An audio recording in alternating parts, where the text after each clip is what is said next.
দল ছেড়েই দিয়েছিলেন। একদম আইএসএফ বঞ্চিত করেছিলেন। কিন্তু বর্তমানে শাসক ছিল, কংগ্রেস ছিল, সিপিএম ছিল বা অন্যান্য আরো দল ছিল। যেমন আসাউদ্দিন ওয়াইসির দল ছিল। আপনি আইএসএফেই দেখুন, আসাদুল ওয়াইসি সাহেব সত্যিকারের যোগ্য লিডার। এটা অস্বীকার করার জায়গা নেই। আমি চেষ্টা করেছিলাম মিমে ফিরে যাওয়ার জন্য, কিন্তু আমি দেখলাম যে না, আমার জন্য ISF Indian civil front the best.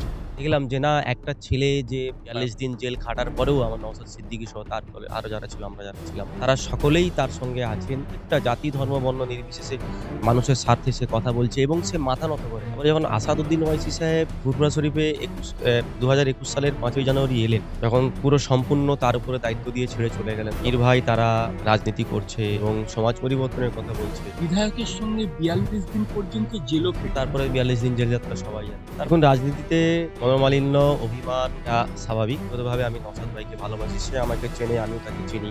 আমরা একসঙ্গে পড়াশোনা করেছি। আমার প্রতি একটা আস্থা রেখেছিল। যখন আমি এমআইএম করতাম সেই ২০১৪-১৫ সাল থেকে নওশাদ সিদ্দিকী আমরা একসঙ্গেই ফুরফুরা শরীফ সিনিয়র মাদ্রাসায় পড়তাম। আমার জুনিয়র। তার যে চিন্তাধারা বা তার যে রাজনৈতিক যে সদিচ্ছা, তাতেই আপ্লুত হয়ে আমি এই দলটাতে জয়েন করেছিলাম এবং নিঃস্বার্থভাবে কাজ করছিলাম।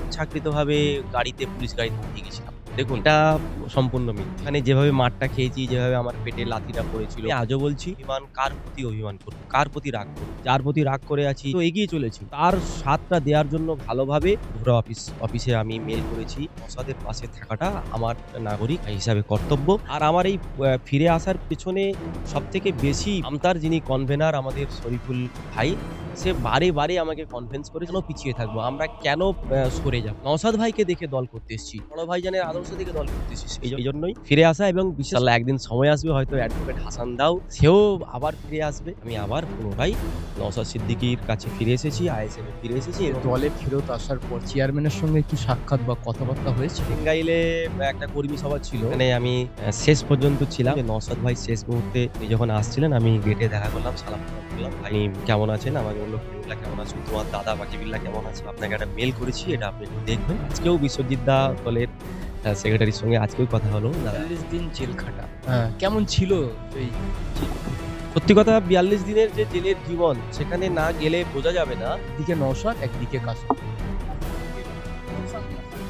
পীরজাদা হিসাবে দুজনকেই ভালোবাসি। আমার দলের চেয়ারম্যান হিসাবে আমি বলছি না। কাসেম ভাই তো বলেছিলেন যে তৃণমূল করলে তাদের জানাজা পড়া যাবে না। মরে গেলে তো জানাজা পড়বেন, কবর যেন কেউ না করে। মারা গেলে তাদের লাশগুলো নবান্নে টেনে ফেলে দিয়ে আসতে হবে। তৃণমূলে চলে এলেন, তারপরে টুপি খুলে দিচ্ছেন। নওশাদ সিদ্দিকীকে দেখতে পাচ্ছি ২১শে জানুয়ারি দেখেছি, তার টুপি খুলে যাওয়ার মুহূর্ত, সে টুপিটা খুলতে চায়নি। টুপিটা যাতে পড়ে না যায় সে চেষ্টা করেছে। এক্ষেত্রে নওশাদ সিদ্দিকী বেস্ট বলবো। এফএস টিভি বাংলা ধন্যবাদ জানাই সকল এফএস টিভি দর্শক যারা আছেন। দেখুন, রাজনীতিতে মনোমালিন্য, অভিমান এটা স্বাভাবিক। একটা মানুষ হিসাবে মনোমালিন্য, অভিমান থাকাটা স্বাভাবিক। আমি দেখলাম, কারণ যেভাবে যখন আমি এমআইএম করতাম সেই ২০১৪-১৫ সাল থেকে আনোয়ার হাসান পাশা সাহেবের নেতৃত্বে। তারপরে যখন আসাদুদ্দিন ওয়াইসি সাহেব ফুরফুরা শরীফে ২০২১ সালের ৫ই জানুয়ারি এলেন, যখন পুরো সম্পূর্ণ তার উপরে দায়িত্ব দিয়ে ছেড়ে চলে গেলেন, তখন দেখলাম যে না, আমাদেরই পীর ভাই তারা রাজনীতি করছে এবং সমাজ পরিবর্তনের কথা বলছে। তো সেটা দেখলাম যে ওয়াইসি সাহেব যখন এসেছেন এখানে, তাহলে আমাদেরই যারা কাছাকাছি, নওশাদ সিদ্দিকী আমরা একসঙ্গেই ফুরফুরা শরীফ সিনিয়র মাদ্রাসায় পড়তাম, আমার জুনিয়র। কিন্তু বাস্তবে তার যে চিন্তাধারা বা তার যে রাজনৈতিক যে সদিচ্ছা, যে ধরনের সমাজের স্বার্থে, দেশের স্বার্থে, আমরা তাতেই আপ্লুত হয়ে আমি এই দলটাতে জয়েন করেছিলাম এবং নিঃস্বার্থভাবে কাজ করছিলাম। তারপরে ২০২৩ সালের ২১শে জানুয়ারি, যেটা প্রতিষ্ঠা দিবসে যেটা আমাদের গ্রেপ্তার হয় ওই ঝামেলার বিষয়ে, সেটা তারপরে ৪২ দিন জেল যাত্রা সবাই জানে। তারপরে আমি ফিরে এলাম। ফিরে এসে বহু মানুষ আমার সঙ্গে যোগাযোগ করেছিল। আমার অনেক পরিচিত আছে আগে থেকেই। তারা যোগাযোগ করলো যে আমরা আইএসএফ এ জয়েন করব, এই করব। আমি অনেকের সঙ্গে যোগাযোগ করলাম, কথা বললাম এবং আমার যেটা মতবিরোধ তারপরে সৃষ্টি হয়েছিল যে কিছু সাংগঠনিক বিষয়ে। আমি চেয়েছিলাম যে অন্তত আমাকে মানে উম আমার বুথের দায়িত্বটা দেয়া হোক। আমাকে বুথের দায়িত্ব দেওয়ার আমি কথাই বলেছিলাম। আমি কোনো জেলা নেতৃত্ব চাইনি বা আমাকে অন্য কিছু। বিষয়টা হলো ২-১ জন তারা খুব চেষ্টা করেছিল যে আমি রাজনীতিটা না করি। কিন্তু আমাকে যেহেতু ব্যক্তিগতভাবে আমি নওশাদ ভাইকে ভালোবাসি, সে আমাকে চেনে, আমিও তাকে চিনি। আমরা একসঙ্গে পড়াশোনা করেছি। আমার প্রতি একটা আস্থা রেখেছিল। আমি সেইভাবে এবং আমার নামে যেটা ছড়ানো হয়েছিল আমি নাকি মানে ইচ্ছাকৃতভাবে পুলিশ গাড়িতে উঠে গেছিলাম। দেখুন, এটা সম্পূর্ণ মিথ্যে। ওখানে যেভাবে মারটা খেয়েছি, যেভাবে আমার পেটে লাথিটা পড়েছিল, আমি আজও বলছি সেটা আমার গায়ে যে স্ট্যাম্পটা আছে, আজকে বাস্তবে আমি দেখলাম যে কার প্রতি অভিমান করব, কার প্রতি রাগ করব। সেজন্যই আমি আজকে দেখলাম যে না একটা ছেলে যে মানে ৪২ দিন জেল খাটার পরেও আমার নওশাদ সিদ্দিকী সহ তার দলে আরো যারা ছিল, আমরা যারা ছিলাম, তারা সকলেই তার সঙ্গে আছেন এবং সে সত্যিকারের মানুষের স্বার্থে, মেহনতি মানুষের স্বার্থে, প্রত্যেকটা জাতি, ধর্ম, বর্ণ নির্বিশেষে মানুষের স্বার্থে সে কথা বলছে এবং সে মাথা নত করেনি। সেটাকে আরো বেশি আমাকে আপ্লুত করেছে যে না আমি যার উপরে অভিমান করে আছি, যার প্রতি রাগ করে আছি, তার তো মানে সে তো এগিয়ে চলেছে। তার সাথটা দেওয়ার জন্য ভালোভাবে আমি আবার পুনরায় ঠিক করলাম যে না যে ভুল ভ্রান্তিটা আমি করেছি, আমি নিজে ব্যক্তিগতভাবে তা আমি ফুরফুরা অফিসে আমি মেইল করেছি। যেটা আমি আমার সোশ্যাল মিডিয়ায় আমি এমন কিছু কথাবার্তা বলছি যেটা আমার ঠিক হয়নি, বলাটা অনুচিত হয়েছে। সেই হিসাবে আমি দেখলাম যে না নওশাদের পাশে থাকাটা আমার একটা নাগরিক হিসাবে কর্তব্য। কারণ তার যে সমাজ পরিবর্তন সেটা আজকে হয়তো এই দলটা ২১ সাল থেকে আজকে হয়তো ৫ বছরের একটা দল। একটু সময় লাগবে। সেই কারণে আমি আবার পুনরায় ফিরে এলাম। আর আমার এই ফিরে আসার পেছনে সবথেকে বেশি আজকে আমি এই আমতার মাটিতে বসে বলছি, আমতার যিনি কনভেনর আমাদের শরীফুল ভাই, সে বারে আমাকে কনভিন্স করেছে যে, "কলিমুল্লাহ ভাই দেখুন এগুলো চলার পরে এটা হতেই পারে।" আর সত্যি আমাদের বয়সটা অতটা নয়। তারপরেও আমি দেখলাম যে না বাস্তবেই আমরা কেন ফিরে যাব? আমরা কেন পিছিয়ে থাকবো? আমরা কেন সরে যাবো? এটা তো দলটা আমরা তো নওশাদ ভাইকে দেখে দল করতে এসেছি। আমরা তো অন্য কাউকে দেখে দল করতে আসিনি। আমরা বড় ভাইজানের আদর্শ দেখে দল করতেছি। সেইজন্যই ফিরে আসা এবং বিশেষ করে আরো ধন্যবাদ জানাই অনেক তারা চেয়েছে, অনেকেরই আমাদের উলুবেড়িয়া দক্ষিণ বা অনেক হাওড়া জেলার বহুজন বিশেষ করে আমার বন্ধু মহলে অনেকজন তারা চেয়েছে রাজ্যের যে, "না তুমি কলিমুল্লাহ ভাই যেটা করেছো ভুল করেছো। তুমি ফিরে এসো।" আমি সত্যিকারে ফিরে এসেছি এবং বিশেষ করে উলুবেড়িয়া পূর্ব কেন্দ্রের কনভেনর নাসিরউদ্দিন মন্ডল সে বারে আমাকে বলেছে যে, "কলিমুল্লাহ ভাই আপনি" এবং তার সাথে সে নিজে আমার সঙ্গে যোগাযোগ করেছে, অ্যাডভোকেট হাসানের সঙ্গে যোগাযোগ করেছে। ইনশাআল্লাহ একদিন সময় আসবে হয়তো অ্যাডভোকেট হাসান দাও সেও আবার ফিরে আসবে। এটা একটা ভুল বোঝাবুঝির মধ্যে হয়েছে। আমি নিজে খুব অনুভব করেছি। ও মানে যেটা আমার দল বিরোধী কিছু কাজ আমি করেছি। বিশেষ করে সোশ্যাল মিডিয়ায় যেটা করা উচিত হয়নি। আমি সেগুলো অতীত ভুলে গিয়ে সবাইকে আপন করে নিয়ে আমি আবার পুনরায় নওশাদ সিদ্দিকীর কাছে ফিরে এসেছি, আইএসএফ এ ফিরে এসেছি এবং আমি একদম উলুবেড়িয়া পূর্ব কেন্দ্রের যে বাম আইএসএফ জোট প্রার্থী নাসির খানের সমর্থনে টোটাল উলুবেড়িয়ায় পরপর এই ৩ দিন আমি কাজ করছি। আজকেও আমার কাজ আছে। এটা হচ্ছে বিষয়। চেয়ারম্যানের সঙ্গে এই যে দলে ফেরত আসার পর চেয়ারম্যানের সঙ্গে কি সাক্ষাৎ বা কথাবার্তা হয়েছে? চেঙ্গাইলে গত শুক্রবারে চেঙ্গাইলে একটা কর্মী সভা ছিল। ওখানে আমি শেষ পর্যন্ত ছিলাম। বিয়েবাড়ি রাজ্জাক ভাইয়ের মেয়ের বিয়ে খেয়ে এসে ওখানে আমি ওয়েট করছিলাম যে নওশাদ ভাই শেষ মুহূর্তে উনি যখন আসছিলেন আমি গেটে দেখা করলাম, সালাম কালাম করলাম। "ভাই আপনি কেমন আছেন?" আমাকে বলল, "করিমুল্লাহ কেমন আছো? তোমার দাদা বাকিবিল্লাহ কেমন আছে?" আমি বললাম, "ভালো সব।" তারপরে আরেকটা কথা বললেন, আমি বললাম যে, "আমি যেহেতু আপনাকে একটা মেইল করেছি এটা আপনি একটু দেখবেন।" বলল, "ঠিক আছে।" আসলে নির্বাচনীতে সে খুব ব্যস্ত। এবং অফিস সেক্রেটারি নাসিরউদ্দিন মীরকেও আমি নিজে ব্যক্তিগতভাবে ফোন করে আমি তার কাছে বলেছি যে, "দাদা একটা ভুল বোঝাবুঝি হয়ে গেছে।" আজকেও বিশ্বজিৎ দা দলের সেক্রেটারির সঙ্গে আজকেও কথা হলো। "দাদা আপনি বিষয়টা একটু দেখবেন যে এটা ওটা হয়ে গেছে।" কারণ সত্যি কথা মানে যেভাবে মনে প্রাণে নওশাদ সিদ্দিকী সহ আইএসএফকে ভালোবাসি, এখান থেকে সরে আসার কোনো প্রশ্নই নেই। তারা যদি আমাকে বলে কোনোভাবে যে, "কলিমুল্লাহ তুমি দলটা ছেড়ে দাও বা তোমাকে আমার প্রয়োজন নেই।" তখন আমি ভাববো। এই যে সোশ্যাল মিডিয়ায় এসে হুটহাট কিছু বলে দেওয়া, এটা আমি আর করব না। ঠিক আছে? ৪২ দিন জেল খাটা। কেমন ছিল যে এই জেল জীবনটা? সত্যি কথা ৪২ দিনের যে জেলের জীবন, সেখানে না গেলে বোঝা যাবে না যে সত্যিকারের যে মানুষগুলো ওখানে পড়ে আছে, তারা দিনের পর দিন অনেক নিরীহ মানুষ আছে, অনেক অপরাধী আছে। আমার মনে হয়েছে যে না জেলের পরিসরটা আরো সুন্দর করা দরকার এবং বিশেষ করে পরিবারের সঙ্গে তাদের বেশি করে সময় দেওয়া এটা করা দরকার এবং তাদের স্বাস্থ্য, খাওয়া-দাওয়ার বিষয়টা যে বাজেটটা হয় সেটা সত্যিই খরচা হয় কিনা এটা একটা ভাববার বিষয়। এবং দেখুন কেউ যদি অপরাধ করে অ্যা তা তাকে আমরা যেমন আইনি সহায়তা করতে পারি, রাষ্ট্র যখন তার আইনি সহায়তা দিতে পারে ফ্রিতে, তাহলে রাষ্ট্রের আরো উচিত যারা জেলে গিয়েছে তাদের ভালো করে কাউন্সেলিং করে অপরাধ প্রবণতা কমাতে হবে। হযরত ঈসা আলাইহিস সালাম বলেছিলেন যে, অ্যা আ পাপীকে নয়, পাপকে ঘৃণা করো। আমরা অ্যাকচুয়ালি মানে পাপীকে ঘৃণা করতে গিয়েই পাপ জিনিসটাকে আমরা বাড়িয়ে ফেলছি। আমাদের কাজ হবে জেলে যারা আছে তাদের ভালো করে কাউন্সেলিং করা, তাদের শারীরিক, মানসিক এবং পারিবারিক বিষয়টাকে তাদের আইনি সহায়তা আরো বেশি করে দেওয়া। তাহলে আমরা সবথেকে বেশি যদি তাদের পাশে থাকতে পারি অ্যা এবং তাদের খাওয়া-দাওয়া যেটা আমি আগেই বলেছি, সেটাকে আরো ভালো করে মানোন্নয়ন ঘটানো এবং বিশেষ করে জেলের মধ্যে যে জিনিসগুলো আমরা দেখেছি যে সেটা হলো বেশি করে তাদেরকে তাদের পড়াশোনা মধ্যে রাখা এবং তাদেরকে আরো ভালোভাবে অ্যা সমাজের সঙ্গে তারা আবার মূল স্রোতে কিভাবে ফিরে আসতে পারে সেটা রাষ্ট্র বা জেল কর্তৃপক্ষের দায়িত্ব সেটা আমি মনে করি। ফুরফুরা শরীফের ২ পীরজাদাই এখন বিধায়কের খাতায়। একদিকে নওশাদ, একদিকে কাসেম।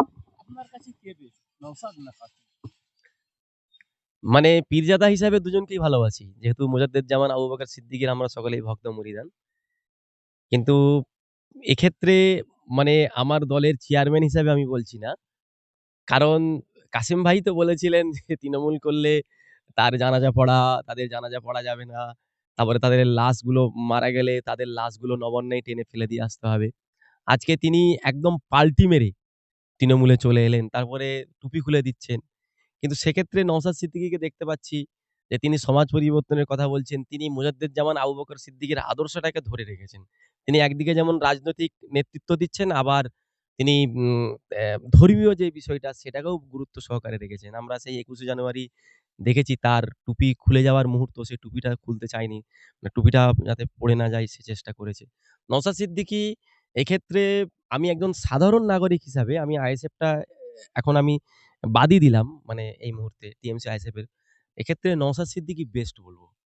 কারণ বাস্তবে একজনের জন্য তাকে অনেক তার নামে অপপ্রচার করার চেষ্টা চলছে। কিন্তু মানুষ কিন্তু সেই অপপ্রচারের জবাব দিচ্ছে। আজকে নওশাদ সিদ্দিকী যেখানে যাচ্ছে দেখবেন বৃদ্ধ, আবাল-বনিতা, জাতি, ধর্ম, বর্ণ নির্বিশেষে তার পাশে। কারণ তার যে কথাবার্তা, তার যে চিন্তাধারা, তার যে মানে রাজনৈতিক কৌশল, তার যে মানুষের পাশে থাকা কিন্তু নওশাদ সিদ্দিকী বেস্ট। আমরা কি বাংলায় আবারও আ আপনাকে দলের হয়ে যে সংযোগ করা, দলের হয়ে যে কাজ করা, আবারও কি বাংলা এই যে রাজনীতির ময়দানে দেখতে পাবো? আমাকে কালকেই already office secretary Nasiruddin Mir Saheb তিনি বলেছেন, "কলিমুল্লাহ তুমি তোমার জায়গাটা তুমি করো।" যেটা ভুল বোঝাবুঝি হয়েছিল। আমি অলরেডি আমাদের উলুবেড়িয়া পূর্ব কেন্দ্রের নাসির খান বামজোট আইএসএফ প্রার্থী, আইএসএফ এর প্রার্থীর সঙ্গে আমি সংযোগে আছি এবং দল যদি আমাকে মনে করে যে, "কলিমুল্লাহ তুমি একটা সামান্য বুথেও কর্মী হিসাবে কাজ করো।" আমি আগেও বলেছি, এখনো বলছি, আমার পদ বা আমার কোনো বড় জায়গায় এরকম কিছু আশা নেই, চাহিদা নেই। এটা হচ্ছে আমাদের রাজনীতিটা হচ্ছে একটা নেশা। আমি ছোটবেলা থেকে অ্যা মাদ্রাসা ছাত্র ইউনিয়নের সঙ্গে যুক্ত ছিলাম। বহু আন্দোলনের সঙ্গে, আন্দোলন, গণসংগঠনের সঙ্গে যুক্ত, তোহা হুজুরের সঙ্গে, মোজাদ্দেদিয়া অনাথ ফাউন্ডেশনের সঙ্গে যুক্ত। বহু আন্দোলন করেছি। কিন্তু রাজনীতির ১ম যদি হাতেখড়ি হয় সেটা আনোয়ার হাসান পাশার সঙ্গে এমআইএম। তারপরে নওশাদ ভাইয়ের আদর্শে, বড় ভাইজানের আদর্শে আইএসএফ করা। তারা যদি আমাকে বলে যে, "না কলিমুল্লাহ তোমাকে আমার প্রয়োজন নেই।" আমি সত্যি কথা আমি রাজনীতি তখন করব কিনা ভাববো বা বিকল্প কিছু ভাববো। কিন্তু আমি যেগুলো করেছি সোশ্যাল মিডিয়ায় সেগুলো আর কোনো তাদের নামে অপপ্রচার করা, বদনাম করা এটা কোনো আর জায়গা নেই। তারা যদি আমাকে পরেও বলে যে, "না কলিমুল্লাহ তোমাকে এখানে দরকার," আমি সেখানেই সময় দেবো। যদি বলে, "না তোমাকে আমার বুথে দরকার," আমি বুথে সময় দেবো। আমি যেভাবে অ্যাক্টিভ ভাবে রাজনীতির সঙ্গে যুক্ত, আমার শিক্ষকতার পেশার সঙ্গে আমি রাজনীতি করব। কারণ সত্যি কথা শিক্ষিত মানুষদের আমি বলব যারা এখনো বসে আছেন বিজেপি যেভাবে বিজেপির যে সেটিং রাজনীতি, বিশেষ করে ওদিকে নরেন্দ্র মোদী এবং তার বিজেপি যেভাবে এই এসআইআর এর মাধ্যম দিয়ে এবং আমরা দেখতে পেয়েছি, এই যে একটা সেটিং রাজনীতি, আজকে মানুষ যে এসআইআর এর যে প্রক্রিয়ায় যেভাবে যোগ্য, বৈধ আমি নিজে বিএলও, অ্যাডিশনাল বিএলও আমার পার্টে কাজ করেছি। সেখানে আমার পার্টে আমাদের ১৩৬৬ ভোটারের মধ্যে ৫৬ জনকে ডিলিট করা হয়েছে। তার মধ্যে যোগ্য ভোটার হচ্ছে 99% ঠিক আছে? এবং আমার নিজের একটা ভাই, আমার ছোট ভাই, তাকে আমার আব্বার পাসপোর্ট এবং তার মাধ্যমিক সার্টিফিকেট ২০০২ এ তার জন্ম থাকার পরেও তাকে আন্ডার অ্যাডজুডিকেশন করার পরেও তাকে ডিলিট করা হয়েছে। এরকম বহু যোগ্য নাগরিক যারা ডিলিট হয়েছে, তাদের পাসপোর্ট ছিল, তাদের মাধ্যমিক ছিল, তাদের লিঙ্কেজ ছিল। এই যে ১.৫ কোটি যে শুভেন্দু অধিকারী বলছিল রোহিঙ্গা, কোথায় আজকে একটাও তো রোহিঙ্গা প্রমাণ করতে পারছে না। নির্বাচন কমিশনের ব্যর্থতা বারে, বারে প্রমাণ হয়েছে। তারা বাংলাকে যেন তেন প্রকারে বাঙালিকে, বিশেষ করে এটা অস্বীকার করার জায়গা নেই যেভাবে রাজবংশী, আমি বারে, বারে মুসলমান কথাটা বলি। হ্যাঁ, আমি ১০০ বার বলি মুসলমানের কথা। রাজবংশী, মতুয়া, মুসলিম আর মহিলাদের বিপদে ফেলে দিয়েছে তৃণমূল বিজেপির সেটিং রাজনীতির ফলে। ফলে আমরা মানুষের স্বার্থে আমরা কথা বলবো, বেকারদের স্বার্থে কথা বলবো, কর্মসংস্থানের স্বার্থে কথা বলবো, ভয়মুক্ত, সন্ত্রাসমুক্ত দেশ, সংবিধান বাঁচানোর স্বার্থে আমরা কথা বলবো, যেটা Naushad Siddiqui, Indian secular front চায়। আপনি তো দল ছেড়েই দিয়েছিলেন। একদম আইএসএফ বঞ্চিত করেছিলেন। কিন্তু বর্তমানে শাসক ছিল, কংগ্রেস ছিল, সিপিএম ছিল বা অন্যান্য আরো দল ছিল, যেমন আসাউদ্দিন ওয়াইসির দল ছিল। আপনি আইএসএফেই কেন? খুব ভালো একটা প্রশ্ন করেছেন। আমি সত্যি কথা, আমি এটাও বলে দিই, যেহেতু আপনি ভাই বললেন আসাদুদ্দিন। দেখুন, আসাদুদ্দিন ওয়াইসি সাহেব আ সত্যিকারের যোগ্য লিডার। এটা অস্বীকার করার জায়গা নেই। কিন্তু আ উনার যে দূরত্ব, মানে আমি আমার নেতাকে যদি কাছে না পাই, তারপরে দেখলাম উনি হায়দ্রাবাদ থেকে ৫ বছর ছাড়া আসবেন বা ভোটের সময় আসবেন। বাকি টাইমটা উনাকে পাবো না। আম আমি দেখলাম যে না, উনি ঠিক আছেন। উনি উনার জায়গায় ঠিক আছেন। কিন্তু আমার যেহেতু বাংলায় একটা অপশন আছে। আমরা সবসময় যখন প্রশ্ন দেখি, প্রশ্নতে ৪ টে অপশন থাকে, কোনটা সঠিক উত্তর লেখো। আমি উনাকে ভুল বলছি না। এটা যদি 50-50 হয়, কুইজে আমরা খেলি। কুইজে ২ টো উত্তর থাকে যে 50-50 হয়ে গেলে। আমি আমার কাছের অপশন নওশাদ সিদ্দিকী, সে আমার পরিচিত, খুব ইয়ং ট্যালেন্টেড, ভালো রাজনীতি মা এবং ভালো রাজনীতির নিশ্চয়ই দক্ষ, বিরাট পড়াশোনা করে রাজনীতি নিয়ে। আমি চেষ্টা করেছিলাম মিমে ফিরে যাওয়ার জন্য, কিন্তু আমি দেখলাম যে না, আমার জন্য আইএসএফ, ইন্ডিয়ান সেকুলার ফ্রন্টই বেস্ট। ঠিক আছে? এবং তৃণমূল বিজেপিতে যাওয়ার কোনো প্রশ্নই নেই। প্রশ্নই ওঠে না। হ্যাঁ, তার মানে এটা নয়, আমি এটা বার্তা দেব সকলের কাছে যে আপনি যেকোনো দল করতে পারেন। নওশাদ সিদ্দিকীর একটাই বার্তা, আমরা তৃণমূল, কে বিজেপি, কে কংগ্রেস, কে সিপিএম, আমরা সকলেই বসে একসঙ্গে চা খাবো। এটা নওশাদ ভাই, ছোট ভাইজান বলেন। আমাদের এই সৌজন্যের রাজনীতিটা বজায় থাকুক। আমরা দিনের শেষে সকলেই ভারতীয়, সকলেই মানুষ। কে কোন কালার, কে কোন ধর্মের, কে কোন রঙের, কে কোন বর্ণের, কে কার সংবিধান অধিকার দিয়েছে, কে কোন রাজনীতি করবে, কে কি খাবে, কে কি পড়বে, এটা নিয়ে আমরা মারামারি করব না। আমরা দিনের শেষে সকলেই ভারতীয়, সকলেই এখানকার নাগরিক। এই সৌজন্যটা আমরা বজায় রাখি। দয়া করে আপনি কে তৃণমূল করছেন করুন, কে আইএসএফ করছেন, কে মিম করছেন, কে হুমায়ুন কবির করছেন, কে রুহুল আমিন ভাই করছেন, কে বিজেপি করছেন, কে কংগ্রেস করছেন, এটা আপনাদের নাগরিক অধিকার, সাংবিধানিক অধিকার। এটা নিয়ে মারামারি করতে যাবেন না। যেটা কোনোভাবে কাম্য নয়। দেশটাকে গঠন করার জন্য সকলের পার্টিসিপেন্ট প্রয়োজন। মানে সকলের অংশগ্রহণটা প্রয়োজন। বিজেপি যদি মনে করে শুধু বিজেপি থাকবে, তৃণমূল যদি মনে করে শুধু তৃণমূল থাকবে, বা অন্যান্য দলগুলো যদি মনে করে যে অন্যান্য দলগুলো থাকবে, এটা ভুল। এটা আমার বহু গণতন্ত্রে বহু দলীয় রাজনীতি। এটা আমেরিকা নয় যে এখানে শুধুমাত্র ডেমোক্রেটিক আর রিপাবলিক থাকবে। তাদের ২ টো মাত্র দল। এটা আমাদের গণতন্ত্র রাষ্ট্র। এখানে শত, শত রাজনৈতিক দল থাকবে, শত, শত নেতা থাকবে। আপনার যাকে ভালো ইচ্ছা করুন। কিন্তু মারামারি, অশান্তি করবেন না। দেশের স্বার্থে, জনগণের স্বার্থে। ২০২৬ বিধানসভায় আমরা দেখলাম একদিকে নওশাদ সিদ্দিকী, একদিকে হুমায়ুন কবির, একদিকে আসাউদ্দিন ওয়াইসি, আবার একদিকে সৈয়দ রুহুল আমিন। এই যে মুসলমানদের মধ্যে, সংখ্যালঘুদের মধ্যে এতগুলো দল, কি মনে হচ্ছে সংখ্যালঘু ভোট কি কাটবে বলে মনে হচ্ছে? দেখুন, আমি আগেই বলেছি যে গণতন্ত্রে অ্যা অ্যা অনেক দল আসবে। তবে আজকে আমি আগেই বিরোধিতা করেছিলাম। ১ম এ বাম আইএসএফ এর বিরোধিতা করেছিলাম। আমি চেয়েছিলাম যে অন্তত সকলে মিলে জোটটা করুক। তারপরে আমি নিজে হুমায়ুন কবিরের সঙ্গে যোগাযোগ করেছিলাম। তারপরে আমি দেখলাম যে না, হুমায়ুন কবির আমার কোনোভাবে বিকল্প অপশন হতে পারে না। সে তার জায়গায় কি করছে। কারণ হঠাৎ করে ১৮০ টা জায়গায় প্রার্থী দেওয়া, এটা আমি মেনে নিতে পারিনি। নওশাদ ভাই যেমন ৩২ টার মধ্যে, নওশাদ ভাই পারলে তো আপনার ২৯৪ টা জায়গায় প্রার্থী দিতে পারত। আমাকে আমার এক্ষেত্রে আমি আসাদুদ্দিন ওয়াইসির উদাহরণ দিতে পারি। তারা আছে হায়দ্রাবাদের ৭ টা বিধানসভা নিয়েই পড়ে আছে। যে আমি আমার একটা ছোট্ট জায়গা, এবং আমি আগেই দলকে বলেছিলাম, নওশাদ সিদ্দিকীকে ২০২৩ সালে আমি লিখিত দিয়েছিলাম যে ৩০ থেকে ৩২ টা জায়গায় লড়াই, মানে ঠিক করে আমরা আস্তে, আস্তে এগিয়ে যাব। আইএসএফ সেক্ষেত্রে তার জায়গাটা ধরে রেখেছে। এবং এমআইএম ইমরান সোলাঙ্কি তাদের প্রেসিডেন্ট বলল ২৯৪ টা জায়গায় লড়াই করব। আজকে তারা হুমায়ুনের সঙ্গে জোট করে ১৪ টা জায়গায় লড়াই করছে।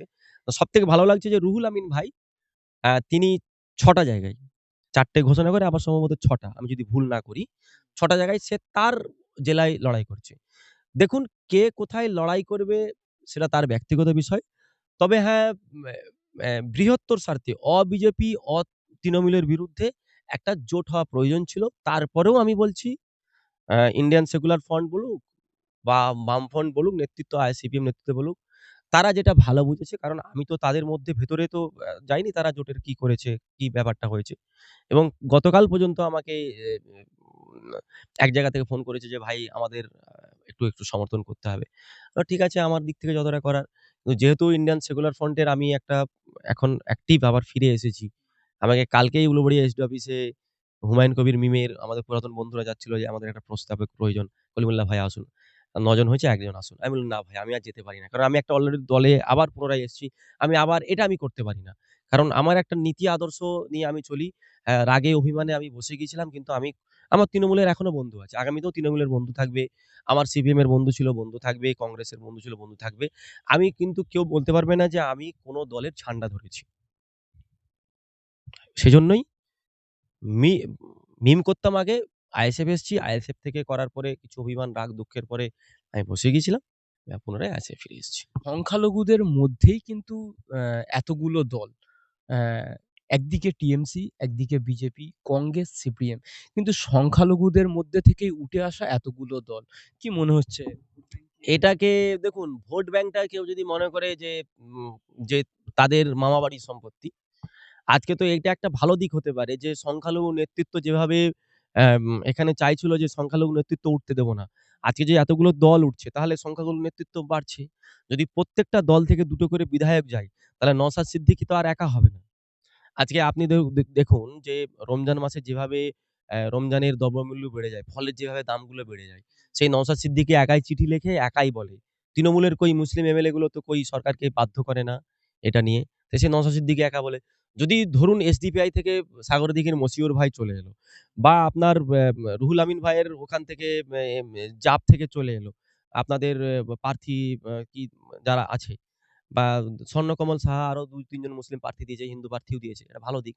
তারা এসে যদি এই দাবিগুলো করে যে না মূল্যবৃদ্ধি যেভাবে বাড়ছে, তার বিরুদ্ধে যদি তারা প্রতিবাদ করে, তাহলে নওশাদ ভাই তো একা হবে না। আবার আইএসএফ যদি ডবল ডিজিট পেয়ে যায়, যদি আরাবুল ইসলামের মতো বা বিশ্বজিৎ দা, কুতুবুদ্দিন ফাতেহির মতো এই যে ব্যক্তিত্ব বা এখান থেকে এরা যদি যায়, তাহলে অসুবিধা কোথায়? এটা তো আমি তো মনে করি এটা ভালো দিক। যে সংখ্যালঘু নেতৃত্বের যে গণতন্ত্রে এই যে ভোটাধিকারে মানে নির্বাচনে যে অংশগ্রহণের মুখটা বাড়ছে এটা একটা ভালো দিক মনে করি। ভোট ভাগ হবে, ভোট ভাগ কোথায় হয়নি? বিজেপি তৃণমূলের তো সংগঠন নেই এতে আপনার আসামে। ২২ টা সিটে কোন যুক্তিতে লড়াই করতে গিয়েছে? আপনি যদি এখানে বলেন যে ভোট ভাগ হবে, ভোট ভাগটা কে করেনি? বিহারে গত বিহারে বে বে বিহার ভোটের আগে তার আগে কেন তৃণমূল এই ভোটের আগে কেন সেখানে সংগঠন নিয়েছিল? গণতন্ত্রে কে কোথায় সিট দেবে তার ব্যক্তিগত ব্যাপার। এর জন্য বিজেপি চলে আসবে, তাহলে কিন্তু ইতিহাস অন্য। কে বিজেপিকে ফ্রন্ট টেনে লড়াই করবে কথা বলেছিল? আপনার যে প্রশ্ন যে এখানে ভোট ভাগ হয়ে যাবে। ভোট ভাগ হলে কি হবে? বিজেপি আসবে। এটাই তো ভয় দেখায়। বিজেপির ভয় দেখিয়ে এখানে এই যে ২০১১ সালের থেকে পরিবর্তন। আজকে আমার এসআইআর আজকে আমার নাম বাদ চলে গেল। আজকে এসআইআর নিয়ে এখানে আন্দোলন করলে সিআইডি দিয়ে তুলিয়ে দেব। ওয়াকআপ নিয়ে এখানে আন্দোলন করা যাবে না, দিল্লিতে যাও। কিন্তু ১০০ দিনের কাজের টাকা পাইনি বলে বুথে আন্দোলন করো। তো সেটা তোমার বেলায় তুমি করলে লীলা আর আমি করলে ক্যারেক্টার ঢিলা। তো এই যে ভোট ভাগের গল্পটা এটা বাদ দিন। গণতন্ত্রের সকলের অধিকার আছে। সে রাজনীতি দল করে লড়াই করবে। এতে তো আমি তো মনে করি ভালো দিক। আরো মুখ বাড়বে। এতে বিধায়ক বাড়বে। আমাদের নওশাদ সিদ্দিক একা হবে না। তার সঙ্গে বিশ্বজিৎ মাইতি যাবে। তার সঙ্গে আরাবুল ইসলাম যাবে। সেটা তাদের দলগত মতপার্থক্য থাকতেই পারে। কিন্তু আমরা মনের দিক থেকে সকলে একে থাকি। মতের মিল তো অমিল হতেই পারে। কিন্তু মনের দিক থেকে আমরা সকলেই শেষে আমরা পশ্চিমবঙ্গের বাসিন্দা, ভারতীয় বাসিন্দা। এটা আমি মনে করি যে আমাদের যে সংখ্যালঘুদের মধ্যে যে দলগুলো বাড়ছে, এটা একটা ভালো দিক মনে করি। একদিন একদিন একতা তো থাকবেই। ব্যাস ভালো দিক এটা। খারাপের কিছুই না।